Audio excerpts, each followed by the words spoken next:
청소년 시절에 처음 듣는 전설 같은 이야기가 있지요. 누군가가 전쟁터에서 클로바 잎이 무성한 풀밭을 거닐다가 우연히도 클로바 잎이 3개인데 4개가 있는 보기 드문 잎을 발견하고 그것을 보기 위해서 허리를 굽히고 네잎클로버를 떼는 순간 총알이 머리 위로 휙 날아갔다. 그래서 네잎클로버는 행운의 상징이다. 또 우리가 잔디밭에 가면은 클로버가 많이 있는 풀밭에서 항상 이 네잎클로버를 찾으려고 무척 애를 씁니다.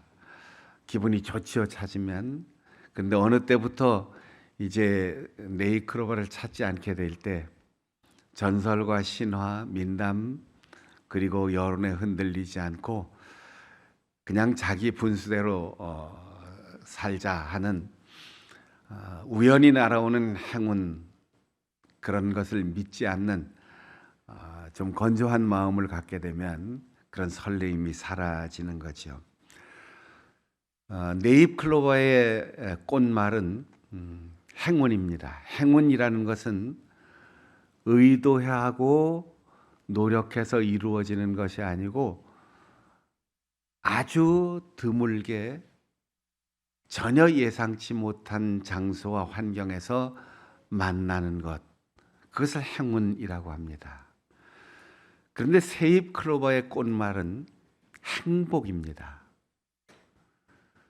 사람들은 찾을래야 찾을 수 없고 노력해도 이룰 수 없는 그저 우연히 찾아오는 행운을 찾고 노력해서 얻을 수 있다 생각하면서 얼마나 무수한 행복을 짓밟고 다니는지 몰라요.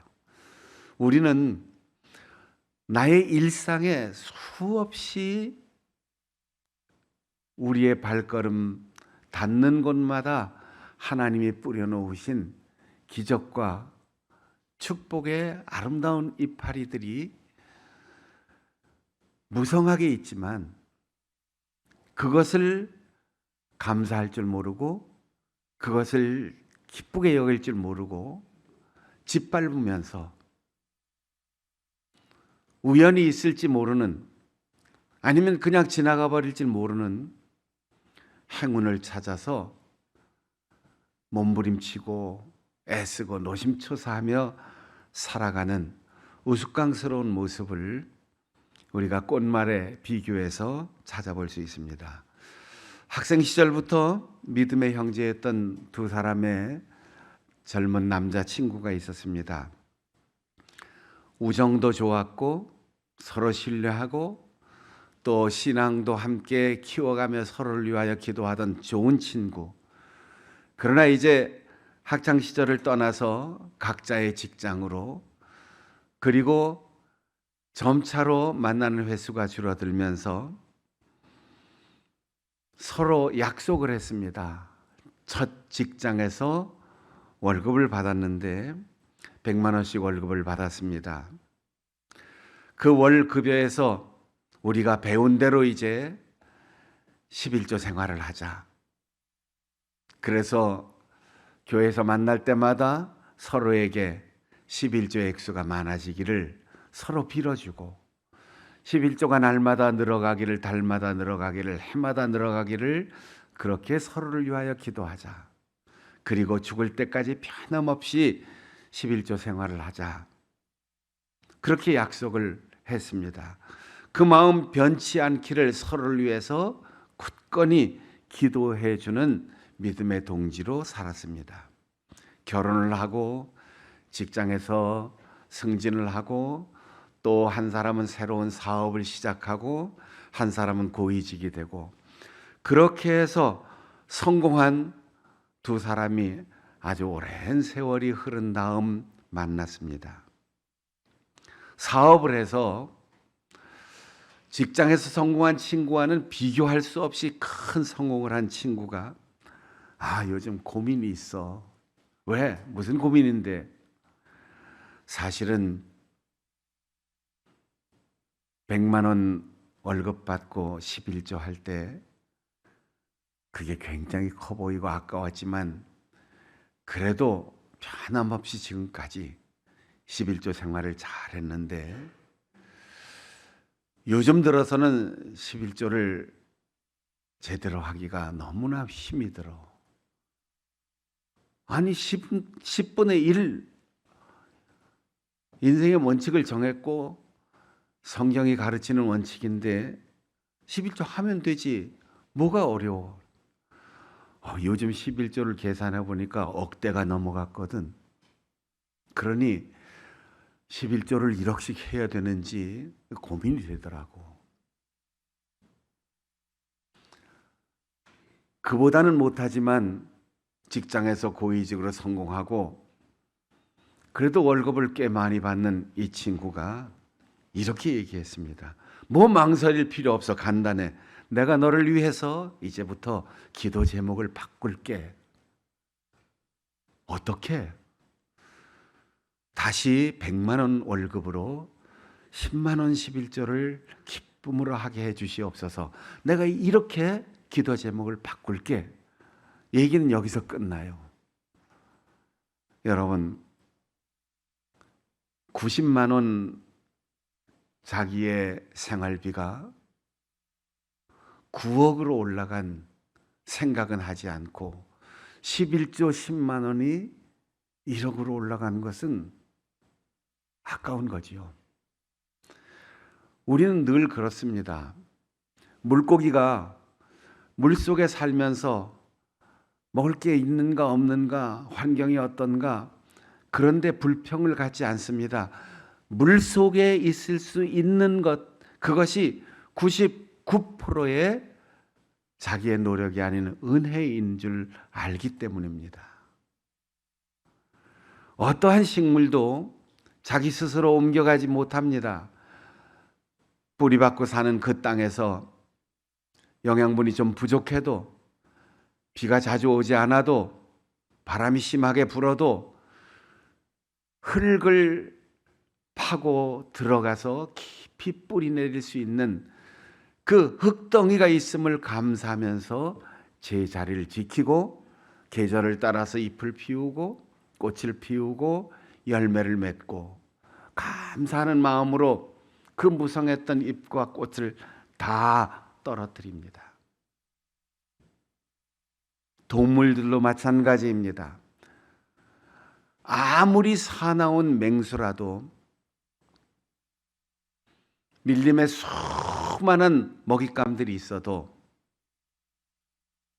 절반의 성공률 가진 사냥을 하면서 백수의 왕이라고 하는 사자도 3, 4일씩 굶는 일이 비일비재하답니다. 그러다가 한 마리 얼룩말이나 멧돼지를 잡으면 한 끼 먹고 배부르면 더 이상 사냥을 하지 않는답니다.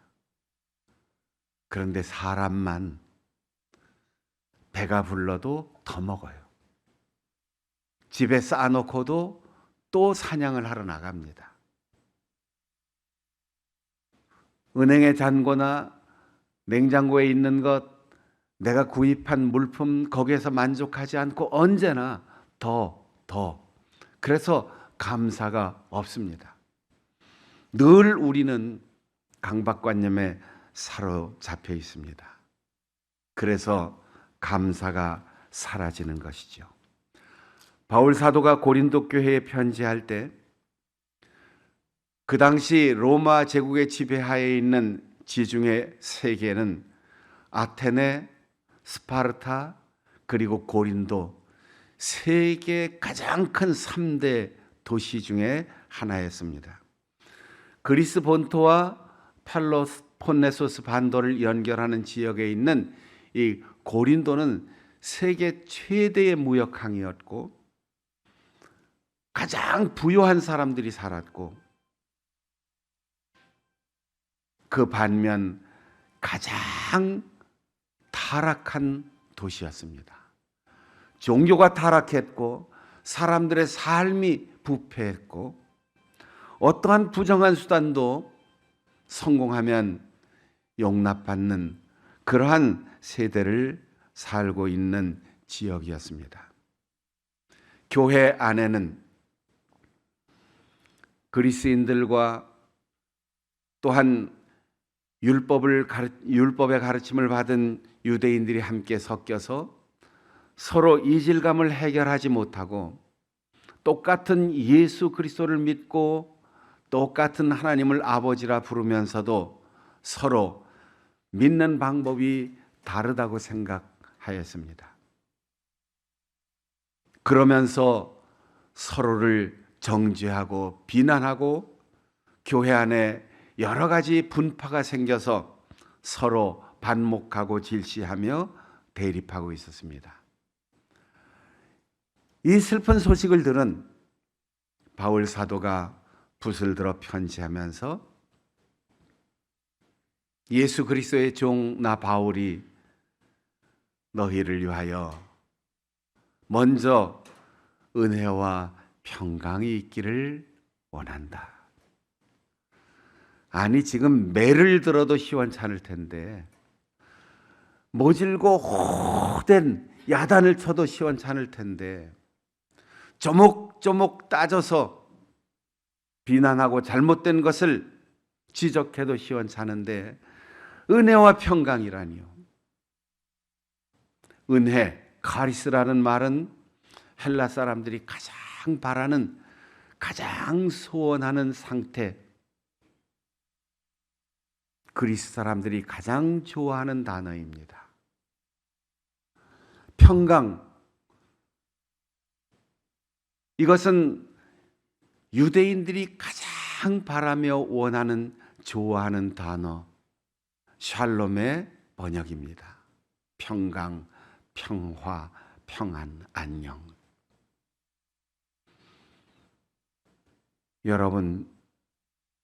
여러분이 사람을 만나고 자주 만나든 아니면 조금 전에 만났다 또 만나든 일주일에 한 번 보든 한 달에 한 번 보든 몇 년 만에 보든 제일 먼저 나오는 말이 어떤 말입니까? 내가 하고 싶은 말입니까? 아니면 상대방이 원하는 말입니까? 우리는 뭐든지 남이 한 행동과 말과 그리고 그 발자국을 하나씩 추적하면서 꼭 지적하고 싶습니다. 비판하고 싶습니다. 고쳐주고 싶어 합니다. 그러면서 자신의 우월감을 확인하고 우쭐하고 싶습니다. 세상에서 내가 제일 옳고 내가 기준이고 다른 사람들은 다 나만 못한 것 같습니다. 그리스 사람들은 그러했습니다. 우리가 세계에서 가장 힘있고 지혜로운 사람이다. 그래서 우리는 전 세계에서 가장 우수한 민족이다. 유대인들도 마찬가지였습니다. 우리는 하나님이 선택한 사람이다. 선택한 민족이다. 하나님이 우리 가운데 거하신다. 이렇게 잘난 사람들이 모이면 그 안에는 아무런 평안이 없는 거지요. 바울 사도는 자기는 유대인도 헬라인도 아닌 모든 사람들을 다 품고 유대인에게는 유대인처럼 헬라인에게는 헬라인처럼 죄 있는 사람은 죄인처럼 의로운 사람에게는 의로운 사람처럼 그렇게 다가섰다고 했습니다. 나보다 상대방을 먼저 생각하는 지혜, 나보다 상대방을 배려하는 넉넉한 마음, 여기에서 좋은 관계가 생기는 거예요. 그리스 사람들에게 나무라고 싶은 말들이 얼마나 많았겠습니까? 그런데 그들이 가장 원하는 것은 은혜였습니다. 놀라웠게도 지혜를 가장 삶의 근본으로 삼고 있는 그들이 지혜로 세상 모든 사람들을 다 이겨낼 수 없다는 사실을 이미 알고 있어요. 지혜를 연마하고 지혜를 습득하고 지식을 쌓아도 그들은 그 지식과 지혜의 틈바구니를 파고 들어오는 수많은 절망감들을 어찌할 수 없었습니다. 그럴 때 괜찮아, 나도 모자란 점이 있지. 나도 실수한 적이 있는데, 나도 잘못 생각한 적이 있거든. 그리고 용서해주고 용납해주고 수용하고 받아주는 그런 은혜로운 손길을 늘 그리며 살아가는 사람이 똑똑한 사람들의 마음속에 숨겨져 있는 또 다른 갈망입니다. 지혜를 의지하고 살면 지혜롭고 지식이 많아야만 살 수 있다고 생각하는 사람은 언제나 두렵습니다. 언제나 쫓기는 듯 살아야 합니다. 언제나 불안합니다. 인생 도처 유상수라고 하는데 이 세상 어디든 가보면 나보다 상수들이 다 있어요. 내가 제일인 줄 알았는데 그래서 입 다물고 가만히 있으면 중간쯤은 가는데 섣불리 입을 열었다가 나보다 윗사람이 나옵니다. 상수가 나와요. 우리는 그리스인들이 지혜를 숭상하면서도 은혜를 갈망했다는 사실, 그리고 유대인들은 샬롬을 가장 기대했기에 아침에 눈을 뜨면 샬롬 하고 인사했어요. 만났다 헤어지면 샬롬 하고 빌어주었어요. 잠자리에 잘 때 샬롬 하며 기도하며 자녀들을 재웠습니다. 그렇게도 올바르고 그렇게도 의롭고 완전 무결한 백성이요 율법에 흠 하나 없는 사람들인데 왜 불안했을까요? 왜 두려웠을까요? 하나님이 우리와 함께 하시고 내가 하나님의 자녀라 하나님의 백성이라고 하는 확신이 분명했는데 왜 두렵고 불안했을까요?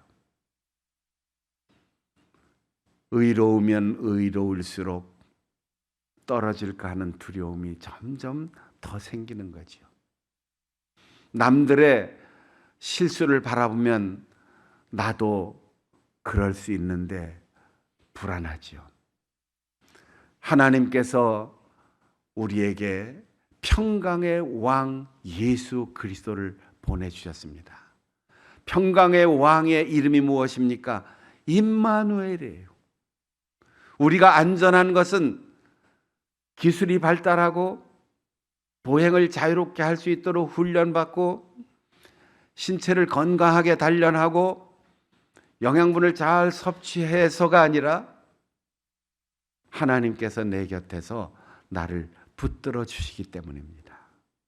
사랑하는 성도 여러분, 하나님께서 임마누엘 내 곁에 계시는 분으로서 예수 그리스도를 보내주셨고 그분이 내 모든 죄를 다 십자가에 지고 죽으신 다음 3일 만에 부활하셔서 제자들에게 찾아오셔서 처음으로 하신 말씀은 너희들에게 평안이 있을지어다 샬롬 하고 빌었어요. 지난 주일 오후 행복 콘서트에 우리 초청 복음 가수로 온 송정미 교수님이 나타날 때 얼굴 먼저 보이지 않았죠? 목소리부터 들렸죠. 샬롬, 샬롬, 평강이 여러분에 있기를 목소리로 먼저 나타났죠. 그래서 우리를 행복하고 평안하게 했어요. 예수님은 제자들에게 제일 먼저 자기가 하고 싶은 얘기를 하지 않았어요. 3년 동안이나 가르쳤더니 꼴 좋다. 그게 무슨 꼴이야? 3년 동안이나 내가 십자가에 죽는다고 그렇게 얘기했는데 아직도 두려워하느냐? 아직도 불안해하느냐? 아직도 부활을 믿지 못하겠느냐? 내가 잡혀갈 때 너희들 하나도 남지 않고 다 나를 부인했지? 그런 하고 싶은 말 다 내려놓고 너에게 평안이 있을지어다. 평안을 빌었어요. 여러분 부부 간에도 부모와 자녀 간에도 형제 간에도 성도들 간에도 만나면 당신 왜 그랬어? 지난주엔 왜 안 왔어? 얼굴이 왜 그 모양이야? 내 느낌을 얘기하지 말고 참 좋아졌네. 보기 좋아. 예뻐졌구나. 젊어졌구나. 얼굴이 수척한데 어디 아팠어? 상대방의 입장에서 이야기해 줄 수 있는 이 노사도 바울 사도의 마음을 우리가 가져야 합니다. 그것이 예수 그리스도의 마음이고 그것이 하나님의 마음이에요.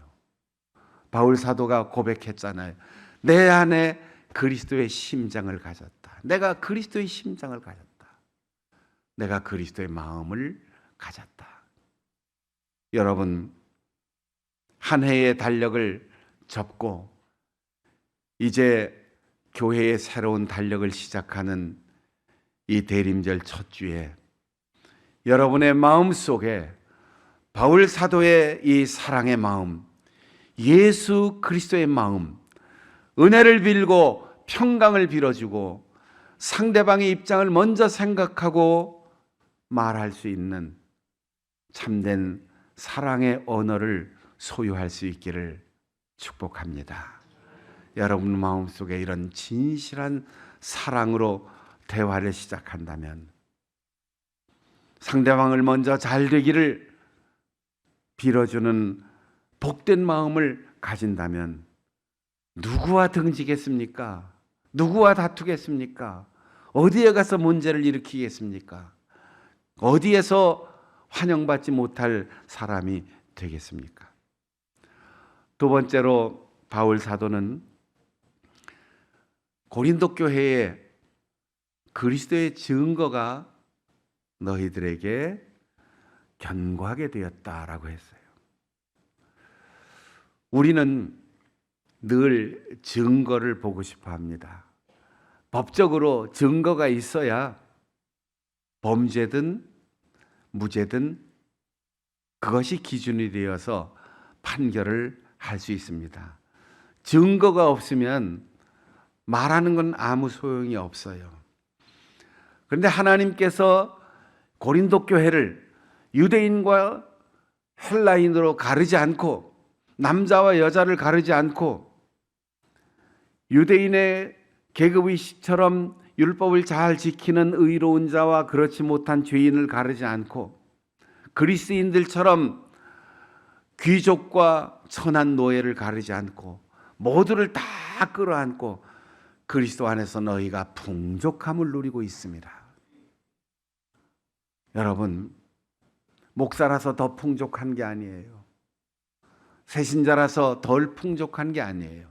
하나님은 우리에게 알맞게 모든 것을 풍족하게 하십니다. 사람의 욕구와 필요는 다 달라요. 상황은 다 달라요. 하나님이 쓰시는 그릇도 다 달라요.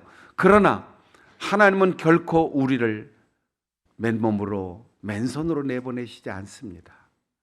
우리에게 필요한 것을 채워주시고 우리에게 필요한 것을 들려주시고 우리에게 필요한 것을 지혜를 주시고 용기를 주시고 평강을 주셔서 하나님의 뜻대로 일할 수 있도록 우리에게 증거를 주시는데, 그 가장 확실한 증거가 예수 그리스도가 이 땅에 오신 것이고, 그 확실한 증거가 임마누엘이신 그분이 십자가에서 죽으시고 우리의 죄를 속죄하시고 부활하시고 우리에게 성령을 주셨다는 거예요.